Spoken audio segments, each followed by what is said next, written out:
एवढ्या रात्रीचं मला गाडीमध्ये पाहून तुम्हालाही प्रश्नच पडला असेल ना, की कुठे निघालेली आहे ही? तर सांगतेच मी तुम्हाला पुढे, पण तत्पूर्वी मंडळी कशा आहात तुम्ही सर्वजण?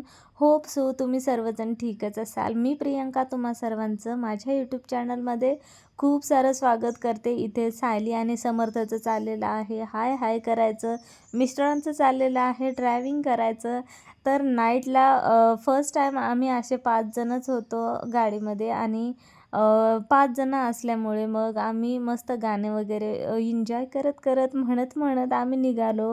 फायनली कोल्हापुरात पोहोचलो. रूम वगैरे बुक केला, सामान रूममध्ये ठेवलं आणि त्यानंतर मात्र आम्ही निघालो मुलांना सोडायला. तर मुलांना कुठे सोडायचं तेही सांगतेच पुढे.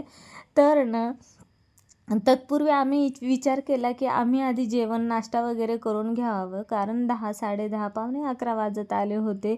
तरी आमचा अजून अंघोळ आणि नाश्ताच झालेला नव्हता. तर मग आधी नाश्ता करायला गेलो आणि नाश्त्यामध्ये आम्ही काय मागवलं होतं ते सुद्धा तुम्हाला पुढे दिसेलच.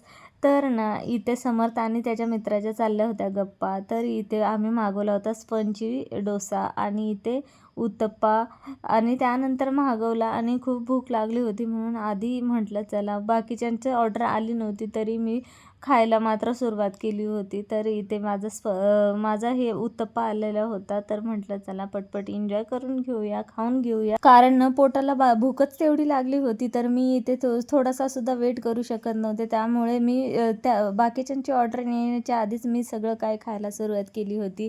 त्यानंतर बघा तुम्हाला पुढे दिसेलच, माझं आधीच खाऊन झालेलं होतं आणि इकडं मुलांची आणि मिस्टरांची ऑर्डर नंतर आलेली होती. त्यामुळे ते दोघं खात होते आणि सायलीसुद्धा त्यांच्यासोबत तिचं खाऊन त्यांच्यासोबतसुद्धा एन्जॉय करत होती. त्यामुळे म्हटलं चला तुमच्यासोबतसुद्धा शेअर करावं. तर ना आम्ही कुठं आलो आहे ते सुद्धा सांगते. तर आम्ही आलो होतो कोल्हापुरामध्ये. हे कोल्हापुरामध्ये आमच्या रूमच्या बाहेरून मी थोडंसं शूट केलेलं होतं. तर हे तुम्हाला दिसेलच किती छान आहे ते.